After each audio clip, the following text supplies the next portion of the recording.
fern lovers, welcome back to another episode of Over the Fence Landscape Tours. Now, imagine your doctor, your kids teacher, your postman. They are actually an undercover plant growing genius, and they have built with their bare hands arguably one of the most beautiful structures in your city.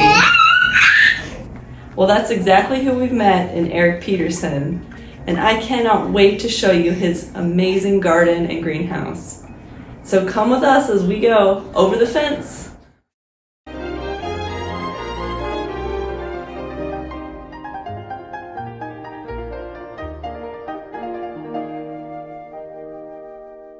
Eric, it's so great to meet you, and thank you for welcoming us to your garden. Thanks. It's awesome to have you guys.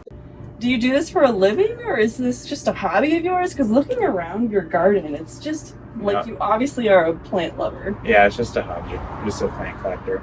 So Maybe bordering on nerd? maybe, yeah, definitely. How long have you lived here? I moved here in 2010, so 13 or 14 years. And gardening for that whole time? Yeah, that's about the time I started digging stuff up. Yeah. So it was like 3 foot tall weeds when I moved in. So it's a lot of like little fish hand mower, like the wheelie scissors thing. I don't know what they're called. So. And then you have a lot of pots too, I noticed. Yeah, when we moved here, I was a renter, so I wanted everything in a pot so it could be moved with me when I decided to move. Just because I wasn't planning on staying here. It just kind of happened. So a lot of things are in pots, and a lot of things are in pots so they can be moved into the greenhouse during the winter because a lot of them are from warmer climates. Cool. They've been trucked up from California or other warm places. What would you say your style of gardening is? Zonal denial, probably.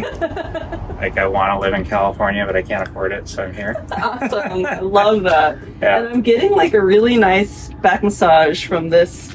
Yucca rostrata. Those are hardy.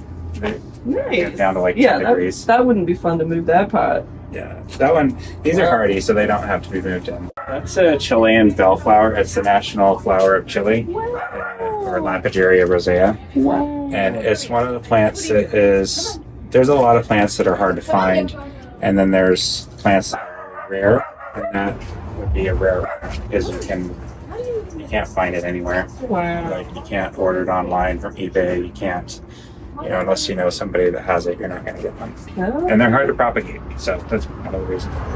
And where did you find yours? At a nursery that I used to work at called Cactus. Oh, okay. That was like 12 years ago. Wow. So you have had a career in horticulture. I only worked there 3 months. I wouldn't call it a career. just enough to get this plant, and then you were out of And there. I was done. While we're over here, can we learn about the telephone booth? I walked by it when it was up on Southeast 85th and Knapp, I think. It was just in someone's yard. They had bought it in the 80s for $1,000. And then I bought it from him, but it's 1,700 pounds. So I had to hire a guy with a crane to move it. Oh. And that was kind of a ordeal in itself. So, but it looked like it had been sitting under the ocean for 100 years, and Can I get it it? was feeling, it opens. So I just need to replace the glass now. It's going to be like a backup greenhouse. Wow. So you have to move most of these inside? All of these I have to move inside now. So Wow. I just do it one pot at a time with a hand truck. Okay. Or carrying it. There's a front porch that I use. It's all glassed in, and then there's the greenhouse. Most of the cactus and succulents go in the front porch because it's drier and warmer. Because the heat from the house gets piped out there in the furnace. Okay. Just where everything else, the Zone 9 plants that can handle moisture, they go in the greenhouse. But Yeah. Do you have any favorites of this mixture? Right now my favorite is probably this Euphorbia amic, because I grew it from about 1.5 foot tall cutting, and it's starting to branch finally. And this Euphorbia lactea is one of my favorites. It took a few of those dying for me to learn how to not kill it. Oh, what's the secret? In the house with no water during the winter. Okay. they can't handle cold or moisture. So Okay. it's about time to move it in, like in the next couple weeks, probably. So how old is that one? I don't know. I would guess probably 10 years or more. And that's got to be your Christmas tree in winter, right? No. No. You wouldn't hang anything on that. It's really giving me Christmas tree vibes. Yeah, it does resemble that. So, I want to show you my favorite, which is this furry. that hairy one. Yeah. Yeah, I adopted that one from a guy that was downsizing his plant collection last year. Yeah. Anytime I can not kill a cactus in Oregon, I'm happy. You're winning. I think I have one of these from a grocery store, and it's just like this way. I drove to Tillamook to pick that one up because it was free on Facebook Marketplace. Wow. Plants just get big and heavy, and people don't like to manage them anymore, and I totally get why. Because that one is, it's hard on your spine to move. Sago palms or Cycas revoluta, they don't branch out very often. And this one, it hasn't put fronds out here yet, but it will eventually. Oh. So it's kind of, I bought it because it was branching. Because most of them are just like one trunk that goes straight up. So. Do you know why it's almost like spongy? I don't know why, if that's some kind of protective armor against insects or whether, I'm not sure. And I love how you add in so much in the pot. It's not just one specimen by itself. Yeah, I was getting some tired friends. of little pots everywhere. So. And then I love, we mostly have cacti, but then we have like a lot of flowering things as well. That's an Iachroma Royal Queen. It's a Zone 9 plant, so it gets brought into the greenhouse every year. Okay. And there's a little Cactus down below. It's very inspiring to see. I know in California you might call this an outdoor plant, but in Oregon this is an indoor plant. Yeah. So you're actually just putting it out in the summertime. Mm-hmm. Yeah. A lot of houseplants do great outside in the summertime. You can protect them in the winter. They'll get bigger and bigger every year. I grew this aloe tree from a cutting that was like this big. So the typical, it's not the typical aloe that you rub on yourself. No, it's not an aloe vera. It's a aloe barbarae. Okay. Or an aloe tree. So those will get, 50 to 75 feet tall. And they're from Africa. So I have to lay them down while I'm walking them in, basically, because they're too tall for the doors. That was one of the goals for when I built this greenhouse, was to have taller doors, though, and just a taller greenhouse in general, because I had to keep on cutting everything down to 9 feet, because the whole greenhouse is like 9 feet at the tip. So this greenhouse is insane. Like, are you a bricklayer? Because I laid those bricks, but I don't. Was that your first ever time doing that? No, the first time I did it was doing the fireplace over there. But I had to pour concrete pillars that were 9 feet tall, like crawl up a ladder with a bucket of concrete and dump it into a big funnel that I fashioned out of a chimney pipe. So wow, there's a lot of concrete to haul up. They're like 8 inches by 8 inches by 9 feet tall. So. Well, you were in shape from hauling plants back and forth. Back then, yeah. So,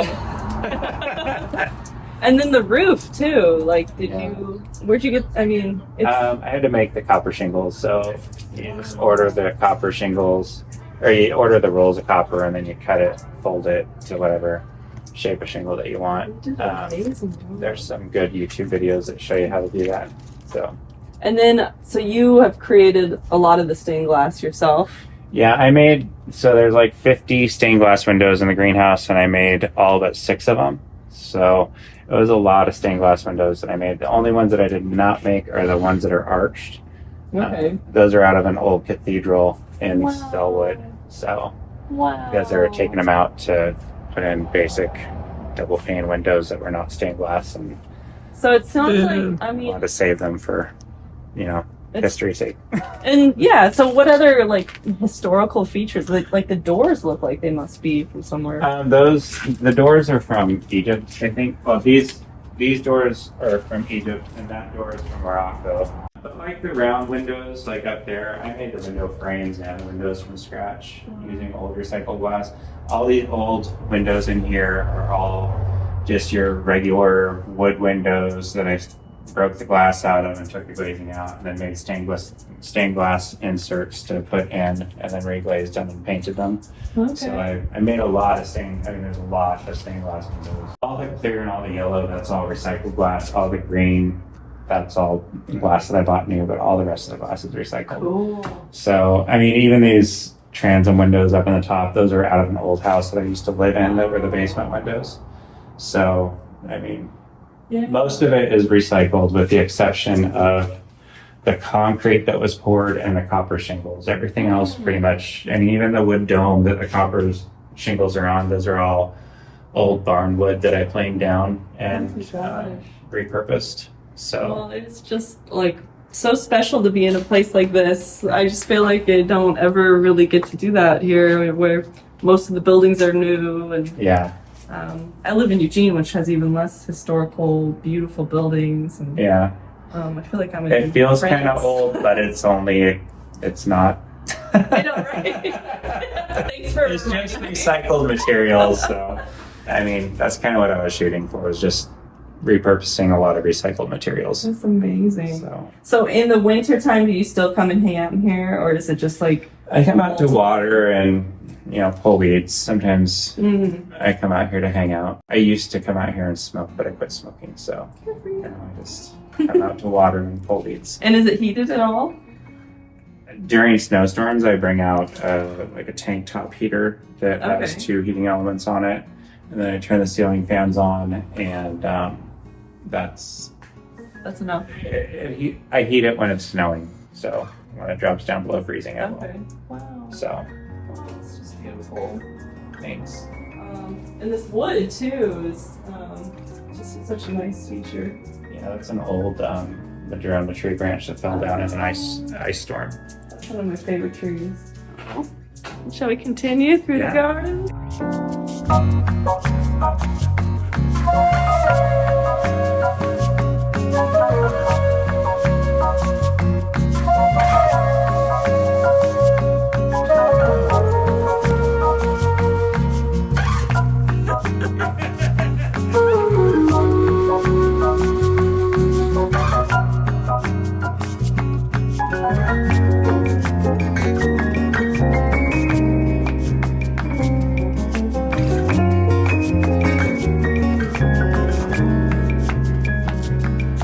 A Butylon collection. I just love it. Fertilizer. This Love one's- fertilizer? Okay, good. Yeah, they're heavy feeders. This one's hardy, so you can leave it out, but I just bring it in because they get bigger. When you bring stuff in, they just get bigger and bigger every year. Oh, okay. So, and I kind of want to train that up over a trellis. I have it in front of the door. So, This little peachy one I love. yeah, I love this one. I Yeah, don't know the name of it, but cool. And this is the shrimp plant, right? yep. Oh my gosh, that is so cool. Justicia. Do you see the shrimp? It's like I totally do. Scaly. and you're quite the fern collector too, it looks Yeah, like. there's a lot of tree ferns. These are all Australian tree ferns that are juvenile. Cool. So they'll eventually get trunks and get Yeah. tall. I spent some time in New Zealand and I definitely fell in love with the tree ferns. This one here is a New Zealand tree fern. Wow. So there's a couple of juvenile New Zealand tree ferns too. I like to collect tree ferns, so. I've been waiting to meet you. Yeah. This one I found down by San Francisco, and it was like in a clearance pot at Lowe's that was like half off because it was only attached by half the base. So, but it's doing fine. So.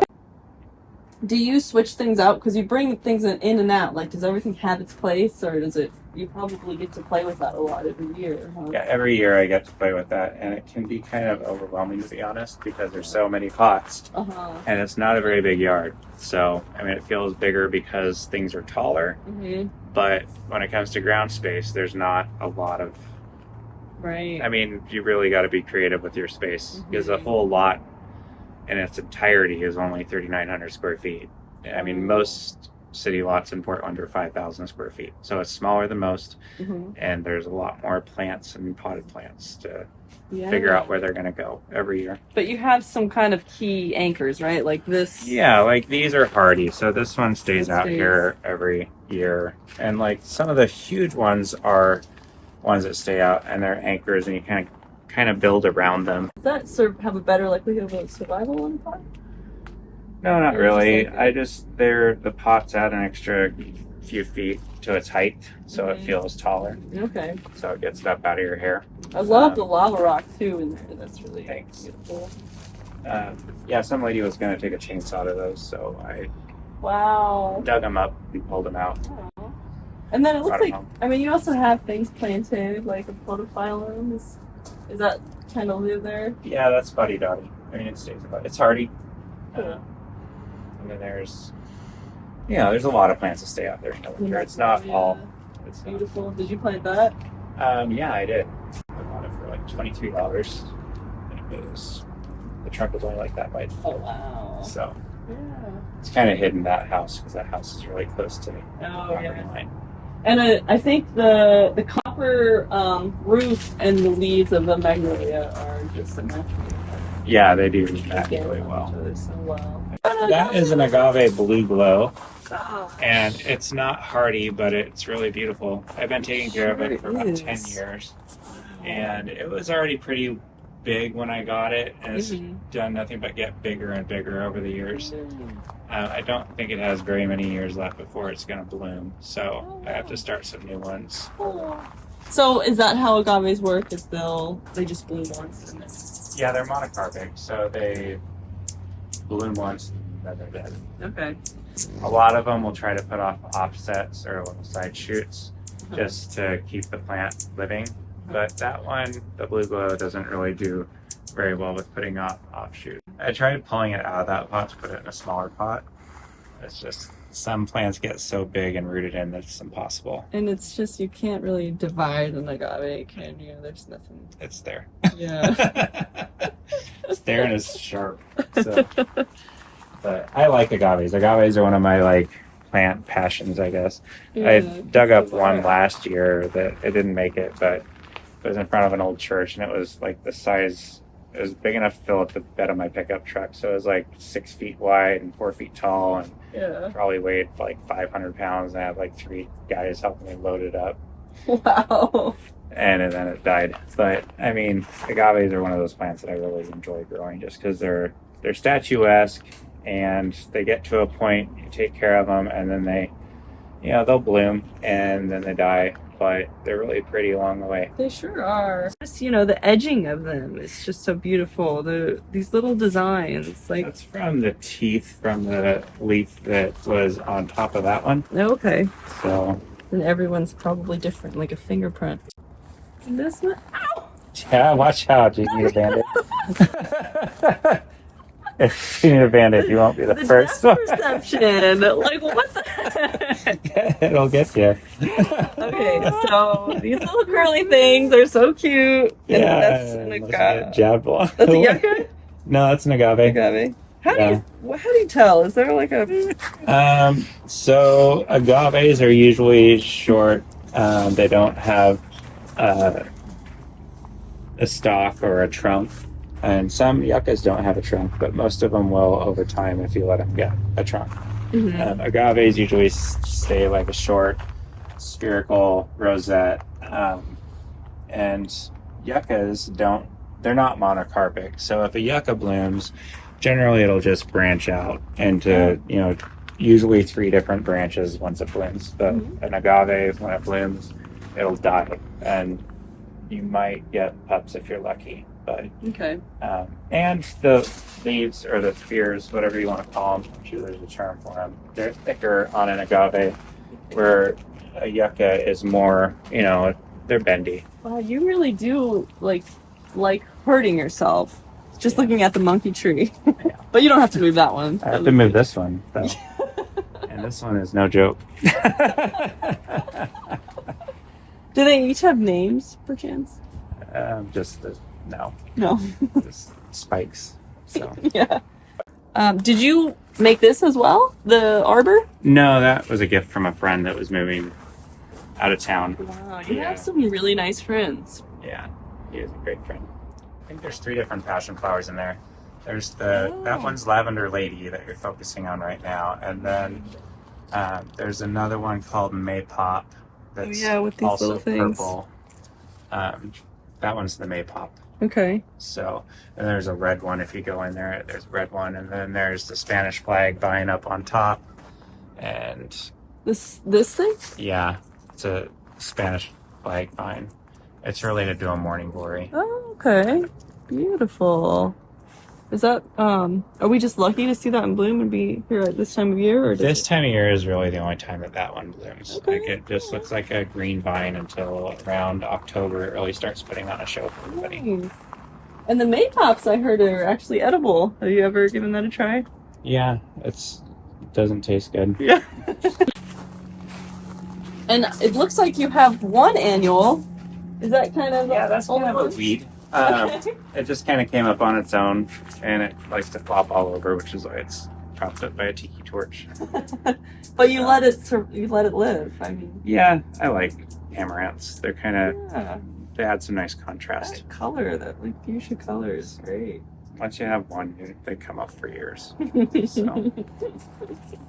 And then some other, like, is this a eucalyptus in here? Yeah, that's a Tasmanian snow gum. Wow, So it's very young. beautiful. Yeah. It gets the most amazing papery white, contrasty bark trunk of any of the snow gums. So Nice. And so do you leave that out or you have to bring yeah, it? it's hardy. And then this fireplace. What hardy? Yeah, so the fireplace was all more recycled materials. I mean, they're all, I think I built it probably 10 years ago, and it was all free rocks and bricks off of Craigslist. It was all basically recycled material except for the mortar. So Amazing. And this is cactus is planted behind it, right? And just kind of flopping over because it looks be like it's careful just with coming that. out of It the doesn't structure. look thorny, but yeah, the first initial structure was brick, and there's side pockets where I dumped all the rubble and then filled it with old used potting soil, and then there's a couple of different kinds of prickly pears or pinchias in there. And it looks like you have a few roses too. Yeah, my partner really loves roses, so his goal was to get me to plant a few of them in the backyard. And His goal so is I to did. do that. Yeah, I never really liked roses. I mean, it's not that they're pokey because I like agaves. It's just that I grew up in Portland, so I'm very familiar with roses. And then this is hardy banana. Yeah, it's Musabaju. Okay. I think it was brought to the area by Burl Mustool out at Rare Plant Research, Oh. and it's kind of taken off. It was one of the first plants that I planted here, and it keeps on moving. And it's kind of honestly, it's kind of a beast. It started back there, and now it's moving out here. And I got to dig it up and move it back there again because earlier this year, it grows up fast and thick and strong, and it was fast enough that it knocked this pot over on its side. Like Oh. some plants are they're aggressively strong. Yeah. I wanted to ask about this one too. That is Salvia Ember's Wish. Oh, beautiful. And it's really easy to grow. It's really easy to propagate from cuttings. And the hummingbirds love it. And the color pops really strong. Yeah, So- it's just a glow. And then and these little guys? Those are a tropical echium. I got it from my friend down in California, the seeds. And they take a few years to bloom, but eventually they shoot up a bloom that's about 8 to 10 feet tall that's white. And it's called Echium simplex. Wow. So this is their third year. I think next year they're going to bloom, and I have about 7 of them that are going to bolt, I think. So I'm excited to see those. And they didn't mind the winter? Because ice I dig storm? them up and put them in pots Okay. and bring them in. So I love that plant. Papyrus. Papyrus. And it's weird because the way you propagate that is you take some of these stems, right? And you put it down the water, and a new plant will form from these little tufts at the end. So, you can do it through divisions too, but it's just unique in that way that it'll get root hormones in the part of the plant right there, so it'll start new plants. So Is that kind of like willow where you can actually use this to help you to propagate other things too? I've never tried Like, that, but maybe it the probably hollow? wouldn't hurt. And another really beautiful. I love that Abutilon. It's called hot lava, and it is hardy. My friend Kate had one that got probably 12 feet tall and 8 feet wide. Wow. And just took over the side of our house, and the hummingbirds love those too. I'm gonna bring that one in until it gets really established, and I get a lot of cuttings propagated from it. Okay. I always like to have a plan B. So Yeah. this time of year, I'm always, I try to take cuttings from like 2 different plants a night, start butchering stuff. So Oh. it doesn't really. I mean, things are going bonkers this time of year when it comes to blooms and growth because they know winter's coming, and they just kind of try to, give it its last push. Oh. So it's a good time to take cuttings because the growth is fast and Yeah. it grows roots pretty easily. Eric, it's just been such a dream walking through your garden. Thank you. Yeah, thank you Appreciate for it. inviting us over the fence. It's a lot of work, so it's nice when somebody, comes to visit. Yeah. And do you like to, if someone wants to reach out to ask you about your garden, is that something you like to have happen? Yeah, you can reach out to me on Instagram. Okay. That's the best way. Okay, cool. I think it's Eric Peterson 89. Okay, I'll link it. Thanks. Yeah. Yeah. Yeah. Well, thank you for coming on over the fence.